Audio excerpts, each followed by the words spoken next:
It's the Ross Tucker Football Podcast. Oh, yeah, it is. But it's not just any Ross Tucker Football Podcast. It is a teaching tutorial Thursday. Yes, we know that is redundant. That's kind of why it's funny. Maybe not really. Whatever. It means Greg Cosell is here to break down the tape like nobody's business. We'll get to Greg momentarily. Every week I've got like 30 things I send him. Hey, can we talk about this? Because I need to know what the tape is showing him. We are presented by DraftKings Sportsbook, America's #1 rated sportsbook app. Kind of unbelievable, by the way, that once again, it's a Thursday. We got a game tonight, week 4. I'll be there. Broncos and the Jets, calling the game with Ian Eagle for Westwood One. Looking forward to that. It also means that we're giving out more winners tomorrow. We'll have a spread the word winner. So if you haven't yet, please retweet at Ross Tucker NFL or at RossTuckerPod when we post anything related to any of our shows, or go ahead and like it on Instagram, like it on Facebook. I check them all. It means more than you know. It's a simple thing, but it helps quite a bit in terms of more people being able to see our posts. That's how their algorithms work. The more of you like it, the more other people actually see it. I will give a YouTube shout out winner tomorrow to someone else that subscribes on YouTube. I mean, if nothing else, you can check out the highlight clips of all of our shows, including this one, including Greg, for things that he said that I thought were especially interesting. And you get to see what my face actually looks like when I'm singing or saying, oh, yeah, it is.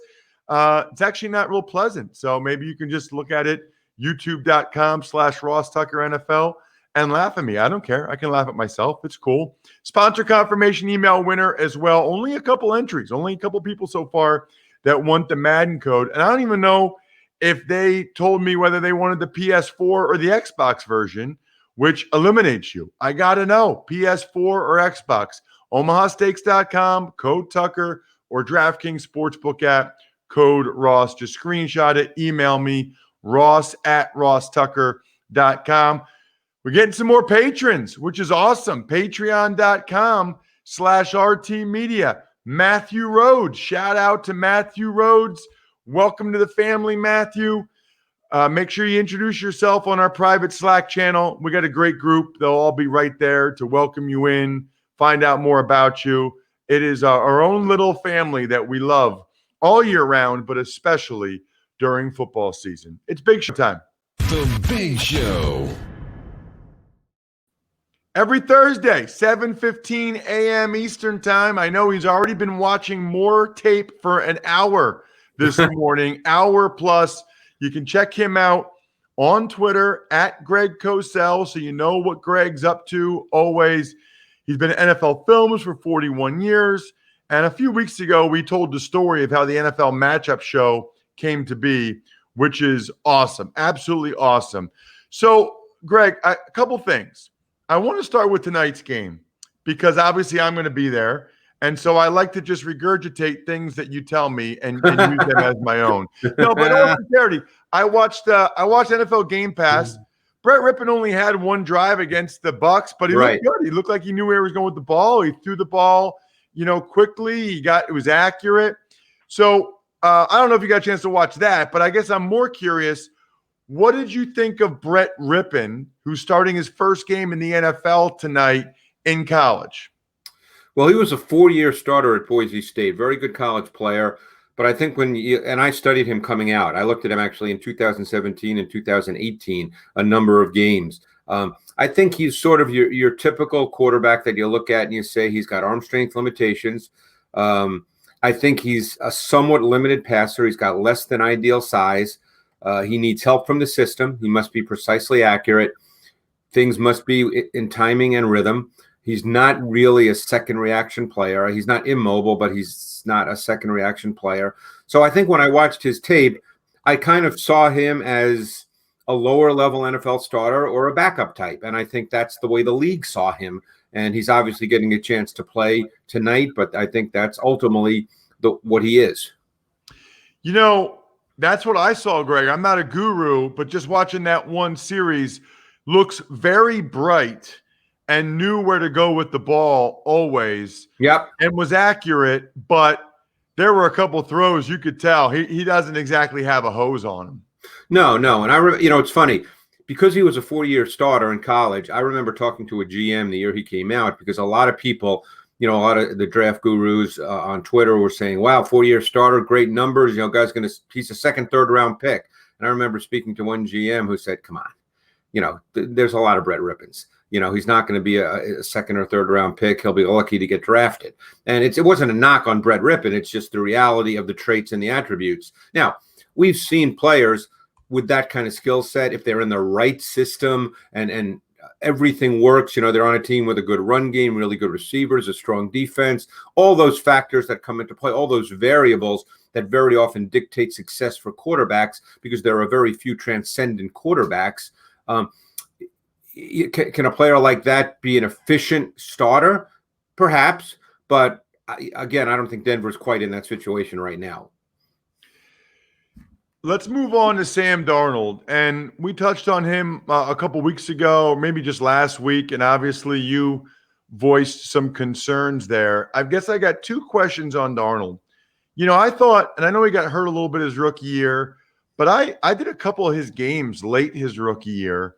I came away really impressed by his spatial awareness, his touch, his feel.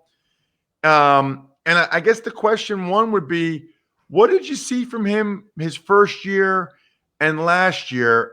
Has he gotten worse, Greg? Has he just not improved? Or, as a lot of people are asking now, have the Jets kind of ruined him, quote unquote, ruined him? Well, I'm not a believer in that particular narrative, again, because I watched the tape. I think that Sam Darnold, and I think this was true even when he came out of USC, I think he's got a good arm. I think he's got good movement. I think he can make kind of awkward throws, but his lower body mechanics are poor. Very often he does not step to his throws. That may be just the way he throws a ball. Maybe that's not fixable. He tends to leave the pocket too early. Now, he can do that and then make plays on the move, and that always gets people excited with any quarterback. When they make second reaction plays and make throws on the run, that usually makes highlight tapes, and it gets people all worked up. He does not execute basic concepts with the consistency that's needed, and that's very evident on tape. You see basic concepts that are probably taught in the 9th and 10th grade, and he struggles at times to execute those basic concepts. Those kinds of concepts need to be executed 100% of the time. I'm not there at the Jets. I'm not in the meeting rooms. Adam Gase has been coaching in the league for a long time. Their OC, Dowell Loggins, has been coaching in the league in a long time. They're not idiots. They know what they're doing. The Gase narrative has become a very easy one, Ross. And again, we're not there. I'm just telling you what the tape shows. To me, Darnold has a ways to go in terms of playing the position with the needed precision that's necessary to play at a consistent level on a week-to-week basis. Let me make one final point, and people can disagree with me. When I evaluate a quarterback, I'm not looking at his numbers. I'm not looking at the talent around him. I'm isolating the traits, attributes, and characteristics of the quarterback. The rest takes care of itself. Obviously, if you're throwing to 3 big-time receivers, your numbers will be better, but your specific play is still the same, whether you're throwing to 3 great receivers or whether you're throwing to me and you. I think you make an interesting point, Greg, because both against the Niners and the Colts, he had tremendous second reaction plays.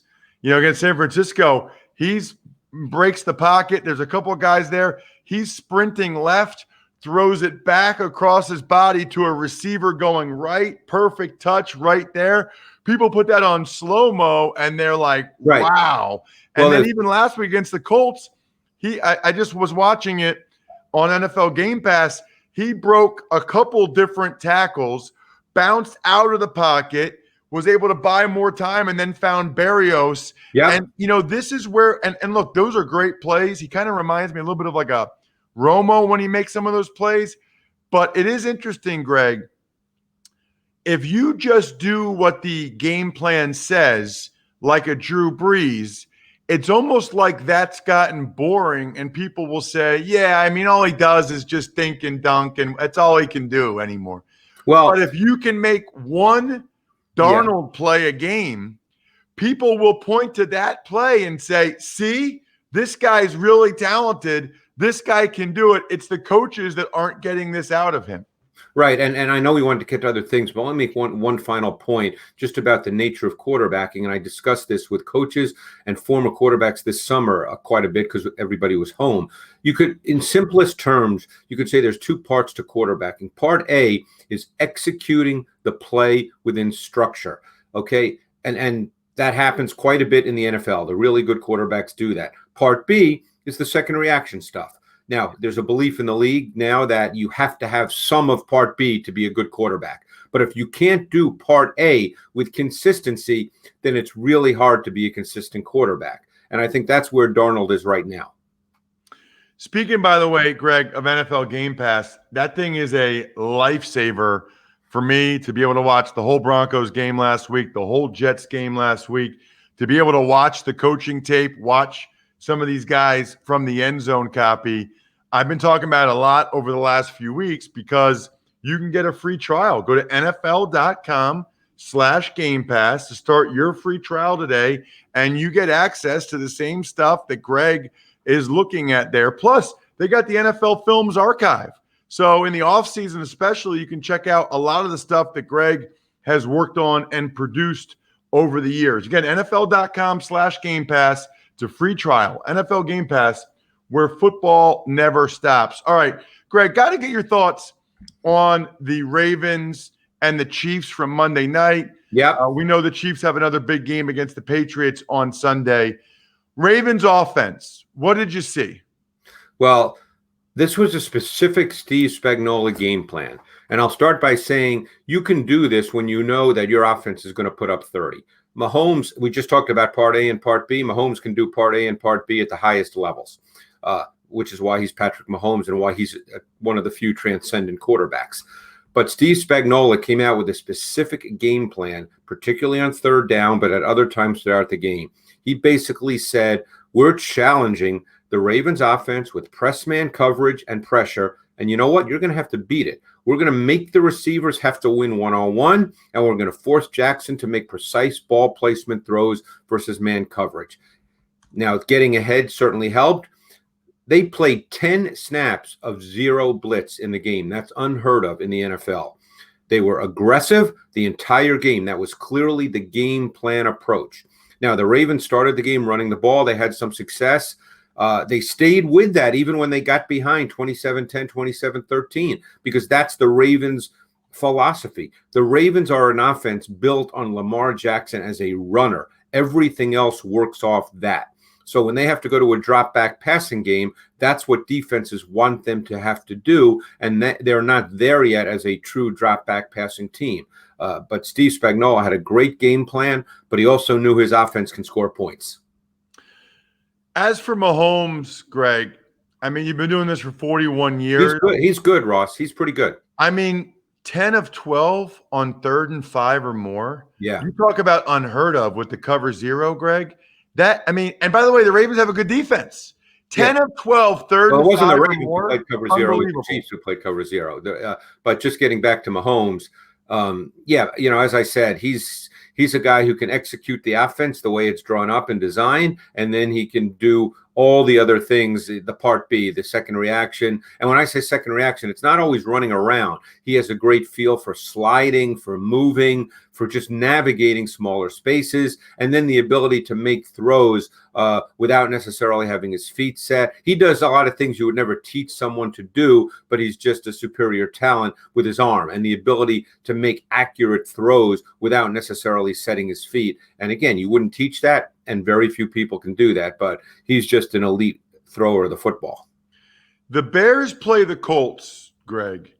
And so I want to ask you about Nick Foles, because I'm a little confused on this. When he is with an Andy Reid tree coach, right? Seemingly, right? So Andy Reid himself, although I guess he had that good year with Chip Kelly, but Doug Peterson, and certainly what he did against the Falcons with Matt Nagy. it seems like he plays very well. But then in St. Louis with the Rams, last year with Jacksonville, I have a tough time figuring out Nick Foles. Well, I think with Nick, two things pretty much always stand out. He pretty much consistently knows where to go with the ball, and he's willing to turn it loose. I think at his best, he plays with a good sense of timing and rhythm, and the ball comes out. There's a lot of short passes normally with Nick Foles, but he knows where to go, and he's seen a lot. I mean, to me, his two big throws last week, where he actually hit Ted Ginn for 29 yards on a 4th and 6. It was against cover 2. Cover 2 was well-defined pre-snap. Ginn ran a sail route in the outside void. He hit his back foot, threw it with timing. It was a really good throw versus that coverage. And then, of course, the touchdown to Miller, that was the game winner, came against 0. And he made, he saw it all the way. He got hit as he threw it, but he could lay it out to Miller. There was no deep safety, so he could just lay it out. But with Foles, what you normally get is sort of consistency, the short ball. He's a sustainer for the most part, but he is willing to turn it loose when the coverage shows itself that you can turn it loose. So he's had success in the league. He's not been able to show that over a long period of time. Sunday night football, it's the Eagles and the Niners. Actually want to get your thoughts on both quarterbacks in this game. It's interesting that you talk about Nick Foles cutting it loose. Now, I'm not a quarterback guru, Greg. It felt like the first two games, Carson Wentz was forcing things a little bit. This last game, it almost felt like he was a little hesitant to cut it loose or pull the trigger at times. Did I see that correctly? Yeah, I mean, I think he's had some really good plays. The touchdown to Greg Ward was a great play by Wentz because it was a disguised late movement coverage, and he read it instantly and knew exactly where to go with the football. But I think at times Wentz is fighting it a little bit, Ross. I think it's like a baseball player in a slump. When you're in a slump, you could be facing the worst pitcher on the opposing team, and the ball still looks like a BB. When you're hot, you could be facing the best pitcher and the ball looks like a beach ball. I think he's fighting it a little bit right now. I think he's not seeing things real clearly on a consistent basis, and that's causing him to play a little fast physically, which makes him look tentative. Believe it or not, it's kind of an interesting dichotomy there. So when you play too fast physically, you're actually tentative. And the result of that is you leave throws on the field. You don't turn it loose. And he's missed, obviously, some easy ones, and you just can't do that in the NFL. So, he's just got to work through it. We know he can play at a high level. Like I said, the touchdown to Ward was a high-level play in the context of a game in which he overall did not play well. As for Nick Mullins, you said earlier with Darnold, you kind of separate the quarterback from the guys around him and all of that stuff. When you watch Nick Mullins, what do you see? I mean, is he a guy that could be a starter, or is he a guy really benefiting from being with Kyle Shanahan? I would say my guess is it's probably closer to the second. Even when I watched Jimmy Garoppolo this summer at home and watched 350 dropbacks of Garoppolo, and I really like Jimmy G's talent, what really stood out to me was how well schemed the 49er offense is and how it presents defined reads and throws for the quarterback. And I think that Mullins is executing a really well schemed passing game. He turns it loose. He's not hesitant. He knows where to go with the ball based on their concepts, film study, the defense. So he understands all those things, Ross. And you rarely see Nick Mullins in the pocket holding the ball without any sense of where to go. Now, he's not a big-armed kid. He's not a physically imposing kid, but he's executing a really well-schemed offense that puts tremendous stress on defenses with all the motion they do. I think they led the NFL in motion snaps a year ago. My guess is they're right at the top of the league again this year. All the things with jet motion, orbit reverses, those are not gimmicks for the 49ers. Those are part of their offense, and that really puts tremendous stress on the eye discipline of defensive players. Got to ask you about the Browns and the Cowboys. I think it's one of the biggest games of the week. I'm really excited about it. I'm a little surprised, and I talked about this on the Even Money podcast, that the Cowboys are favored by as much as they are with the issues they're having defensively and on the offensive line. What intrigues you about the Browns and the Cowboys?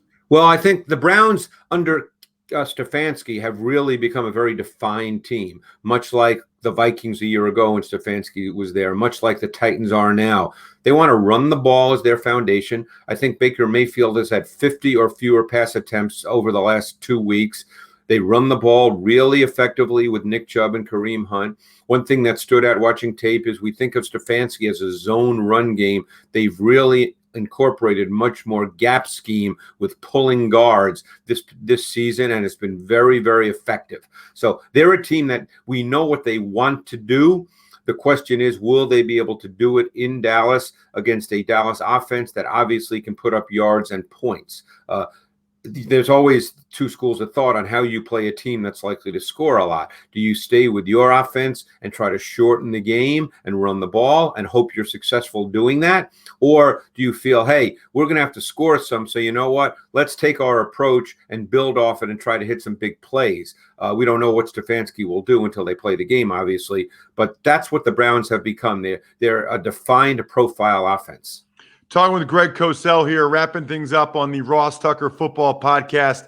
Greg, Brian will be in Tampa for the Bucs and the Chargers. I'm kind of curious to see that Bucs defense go against Herbert. Yeah, I've liked what I've seen of Herbert. I didn't get a chance to study him in detail yet this week, but I saw some of it on TV, and obviously I watched his first game on tape. He's a kid who turns it loose. He's a big, physically imposing quarterback, really good athlete, really good arm, totally unafraid. I think that you'll see him make a few bad throws. He threw the pick this week, as I recall. I saw it on TV, and it was one of those where he just didn't see what was out in front of the receiver. He probably focused solely on the receiver, and I believe it was a zone concept, so he just didn't see what was out in front, that there was a defender sitting there. Those are the kinds of throws you learn as you play more and you understand different defensive concepts. But to me, he's been impressive. And I think he'll just get better. Now, I also believe he'll have one of those 3 interception games because he does like to turn it loose. But I think he's been poised, composed, and for the most part, I've really liked what I've seen through 2 games. You're always impressive. Check him out on Twitter at Greg Cosell, the NFL Films Guru. Thank you, Greg. All right, Ross, appreciate it. Thanks. Greg Cosell, he's the man. Looking Natalie attired. I like that fleece that Greg was rocking today. Always, by the way, you can tell he's cleanly shaven. So am I today. Got the beard going. Thank you, Harry's, very much. New U.S. customers can redeem a trial offer of Harry's new sharper blades by going to harrys.com/RossTucker. The sharpest shave ever, and they aren't raising prices. They've got that German factory that's been honing razor blades for 100 years. Plus, they confidently stand by the 100% quality guarantee. You guys know me. I like saving money. I like saving time. And you should give Harry's sharpest blades ever a try like I did. Harry's, amazing offer. Listen to this.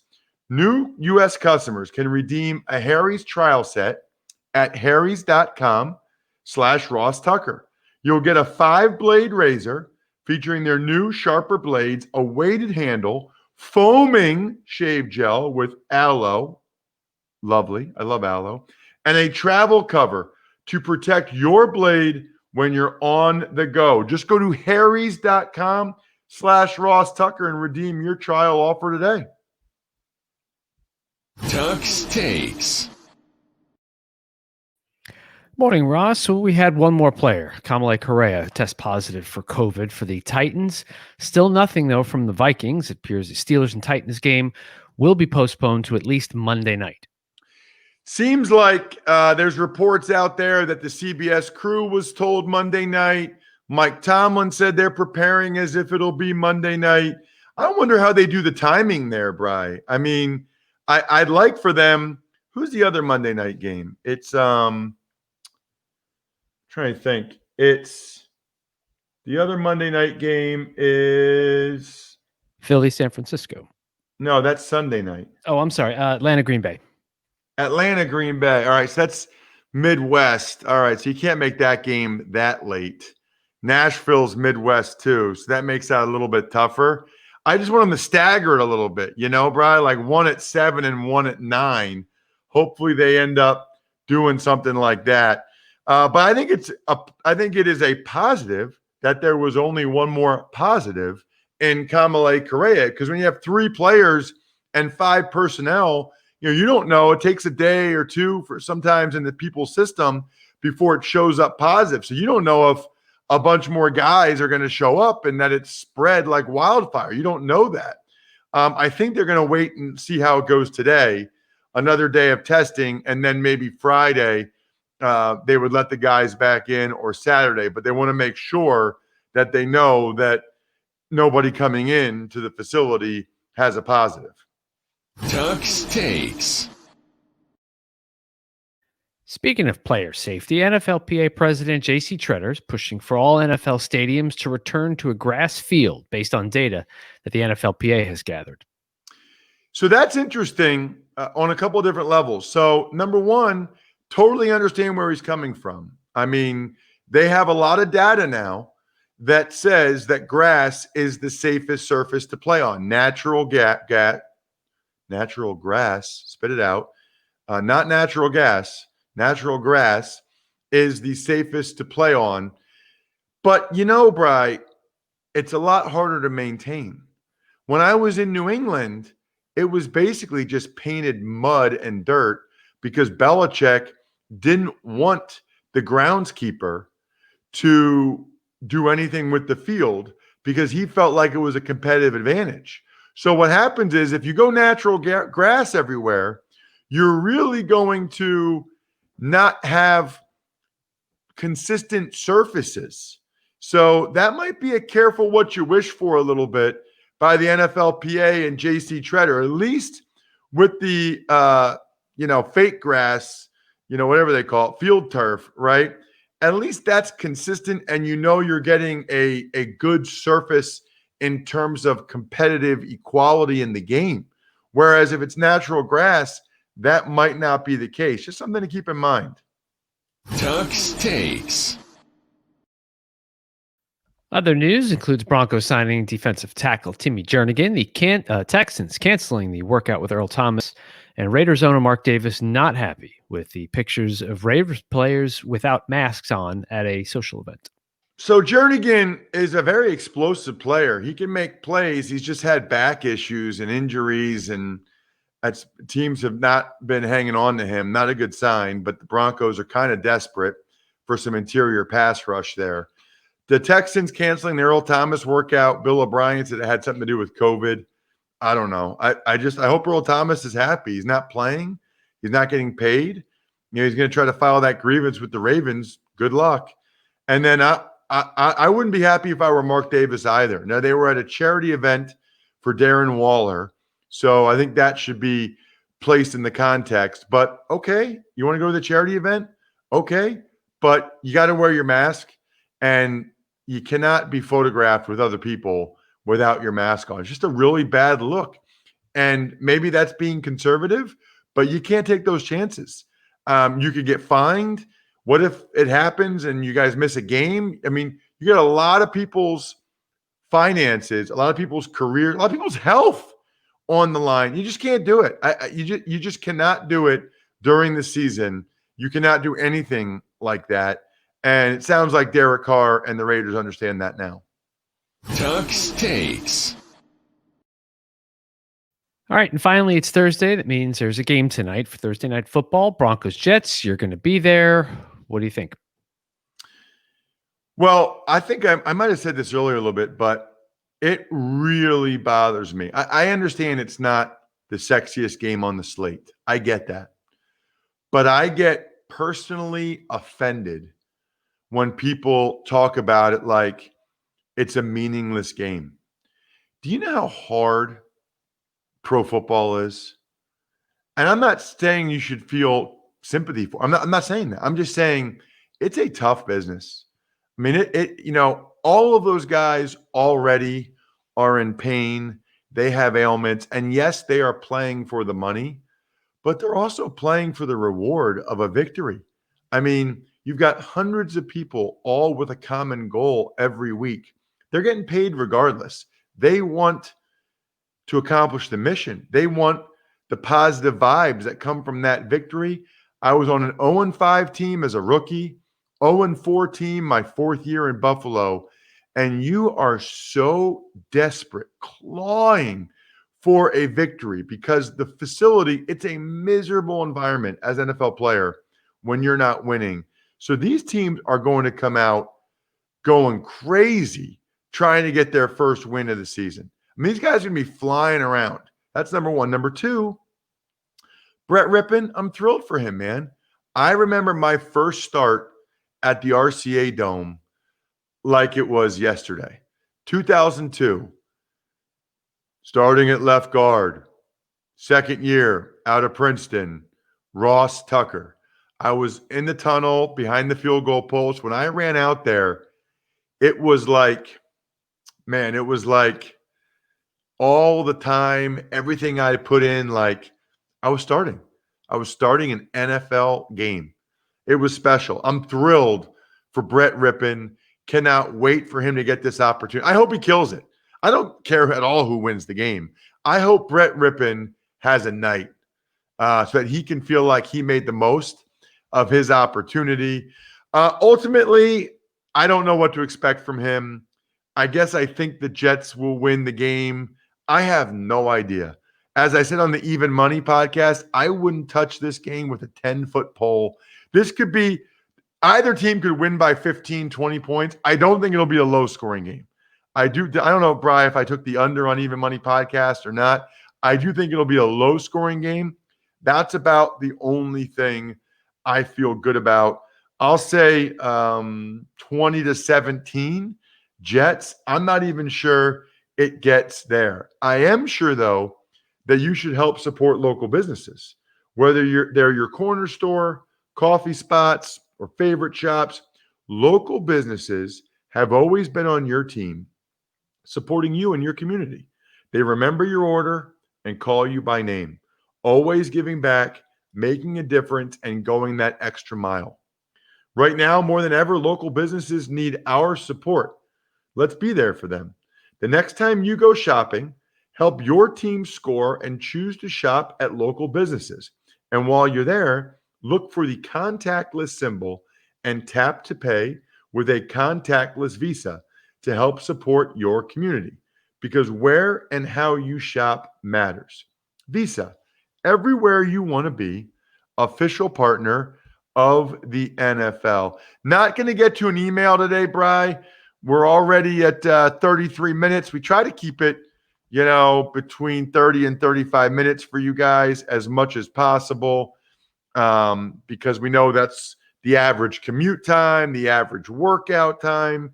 Plus, I still need to give shout outs. Speaking of local businesses, by the way, Pizza Boy Brewing. I was there yesterday, picked up my daughters after school. We went to Pizza Boy Brewing, which is Al's of Hampton.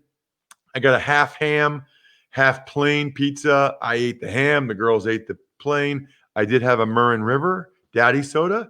Delicious. That's probably my favorite from Pizza Boy. Shout outs as well to dynastyfreaks.com. That's our boy Justin Christopher. Sporticulture, which I'm a big fan of. SteakhouseSports.com. Very cool concept from Chris Aronchik. And Vision Comics with an X. Vision Comics. COMIX.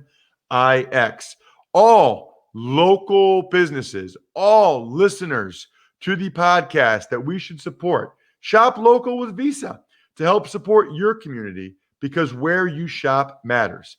Visa, everywhere you want to be. Check out part 2 of the Fantasy Feast podcast with Joe Dolan. They have both posted already. He was on fire.